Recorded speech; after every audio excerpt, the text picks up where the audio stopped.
La guerra en Ucrania, miradas desde América Latina. La escalada del conflicto en el este de Europa a raíz de la invasión de tropas rusas al territorio ucraniano el 24 de febrero de 2022 se ha convertido de inmediato en una crisis de dimensiones y consecuencias globales. Si bien América Latina y el Caribe están supuestamente alejadas de la guerra, no están exentos de los impactos y de las repercusiones políticas o económicas. Rápidamente, la mayoría de sus gobiernos están tomando posturas de diversa índole, de rechazo, condena de la agresión, invasión, empleo de fuerza contrario al derecho internacional y el llamado a la búsqueda de la salida política para restablecer la paz.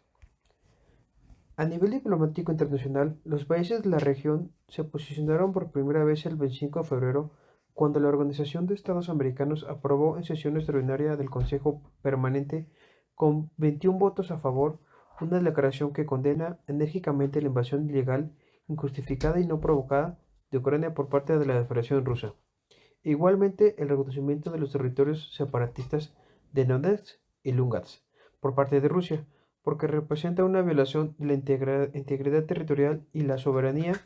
La declaración, apoyada entre otros por Chile, Colombia, Costa Rica, Ecuador, Guatemala, Honduras, México, Panamá, Paraguay, Perú y Venezuela, representado por un representante del gobierno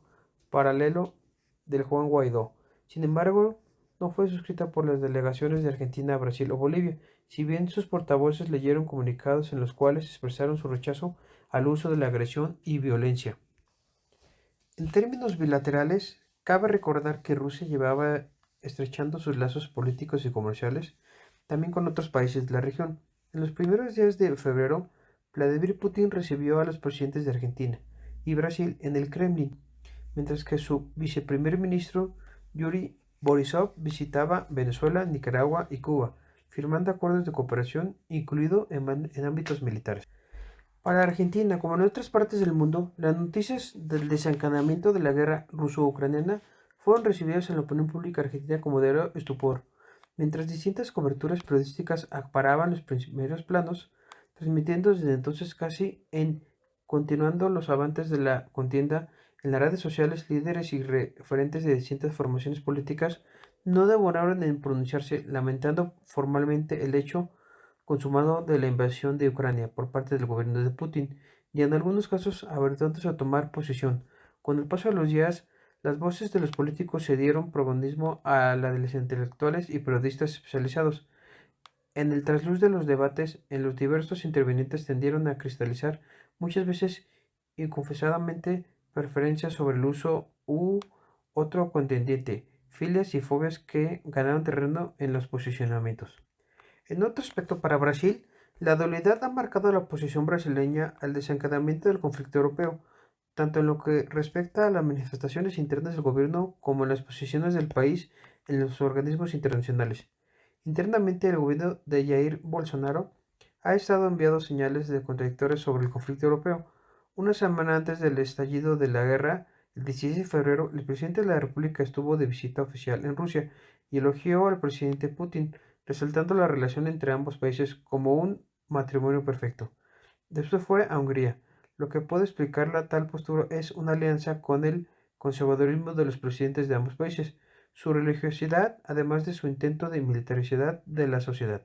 La declaración de solidaridad de Bolsonaro con Rusia causó insatisfacción a la diplomacia brasileña y desgaste internacional de Brasil, especialmente con Estados Unidos, que había expresado su oposición a la visita presidencial en medio de una mayor tensión en la forma ruso-ucraniana y solicitó formalmente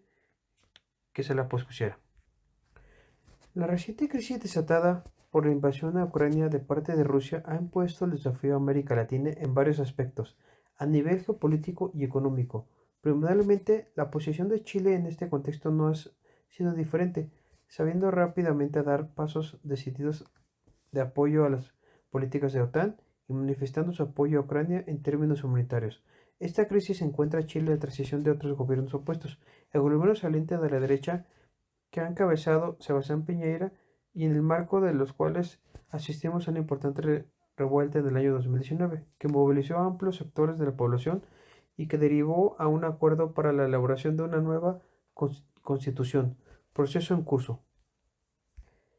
El gobierno de entrante, por su parte, encabezado por la otra lideresa del movimiento estudiantil, busca marcar un viraje a la izquierda y enfrenta los desafíos de una economía en crisis, una creciente inflación, aumento en cifras de pobreza y la necesidad de controlar el gasto fiscal, aumentando en el marco de los subsidios entregados por el gobierno anterior en el marco de la pandemia y el gasto público que implicó enfrentar esta crisis sanitaria.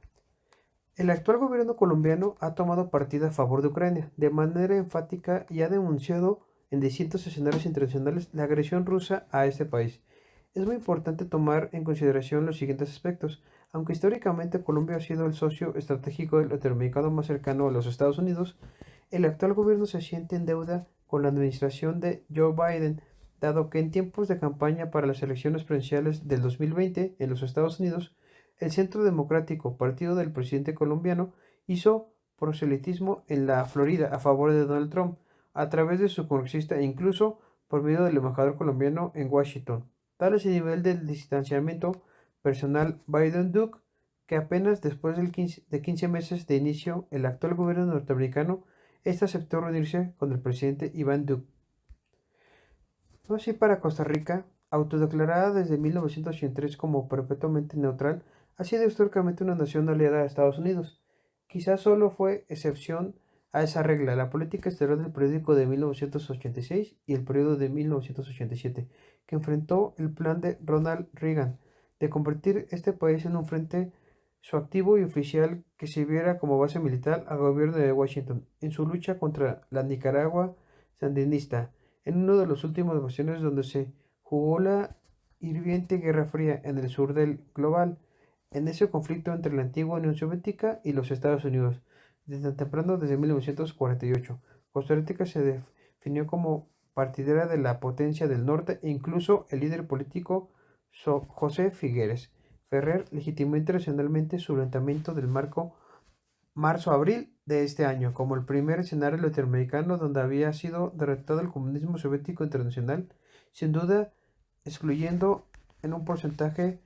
pequeño de la población que se identificaba con el antiguo mundo soviético. Tras el enfriamiento de las relaciones entre Cuba y Rusia con el derrumbe del socialismo soviético, ambas naciones intensificaron su relación bilateral, aunque nunca como el periodo precedente. Para Cuba, la nación rusa es un aliado estratégico. Primer condicionamiento, la cual implica que cualquier análisis debe partir desde ese punto y de otros estrechamente relacionados, Estados Unidos. Y es que la política exterior cubana hay que leerla en clave con el conflicto con esa nación norteña. Si Rusia se debilita como potencia, Cuba no solo pierde un fuerte aliado, sino también como juego de suma cero. Se incrementa la influencia estadounidense, la cual revela al menos dos rasgos que distinguen el proceso. Considerar así la relación triangular Cuba-Rusia-Estados Unidos como proceso interconectado marca la forma y el contenido del posicionamiento de la isla caribeña frente al conflicto bélico ruso-ucraniano. Aunque el colectivo de ecuatorianos o ecuatorianas residentes en Ucrania es uno de los más extensos entre los países latinoamericanos,